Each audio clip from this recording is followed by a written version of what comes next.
नमस्कार दोस्तों। चुनाव का समय है। चारों तरफ नेताओं का रैली हो रहा है। जगह जगह पर सभाएं हो रही है। सभी दल अपनी बातों को लोगों के सामने रख रहे हैं। अगर सोचिए कि एक सभा हो रही है और प्रधानमंत्री आए हैं, भाषण दे रहे हैं।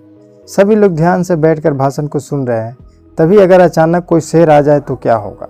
लोगों के बीच भगदड़ मच जाएगी, अफरा तफरी हो जाएगी, लोग अपनी जान बचा के भागेंगे। इस सभा का सत्यानाश हो जाएगा। लेकिन ये कोई कहानी नहीं है। हमारे देश में ऐसी एक घटना हो चुकी है। दादरी ब्लॉक के रूपवासी गांव के चौधरी बिहारी सिंह बागी इंदिरा गांधी के बहुत करीबी माने जाते थे। वर्ष 1974 में वह दादरी विधानसभा से कांग्रेस के टिकट पर चुनाव लड़ना चाहते थे। इंदिरा गांधी चौधरी चरण सिंह के समकक्ष एक किसान नेता को खड़ा करना चाहती थी। उन्होंने रामचंद्र बिकल को चुनावी मैदान में उतारा।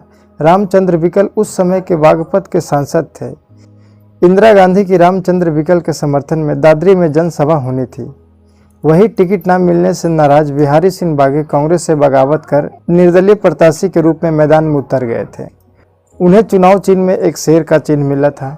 उन्होंने इंदिरा गांधी से कहा था कि वह दादरी में चुनावी जनसभा को संबोधित करने के लिए ना आए। इसके बावजूद इंदिरा गांधी जनसभा को संबोधित करने के फैसले पर अड़ी रही। जनसभा से एक दिन पहले बिहारी सिंह बागी गाजियाबाद में लगे सर्कस से एक शेर को 50 रुपये किराए देकर लेकर आए थे। एक आहते में उन्होंने रात भर शेर को पिंजड़े में ढक कर रखा। अगले दिन जब इंदिरा गांधी रैली स्थल पर पहुंची तो वह भी शेर के पिंजड़े को लेकर वहां पहुंच गए। असली शेर को देखकर वहां अफवाह फैल गई कि बिहारी सिंह शेर को पिंजड़े से खुला छोड़ने वाले हैं। इसके बाद वहां पर भगदड़ मच गई। रैली स्थल पर जुटी भीड़ भाग गई।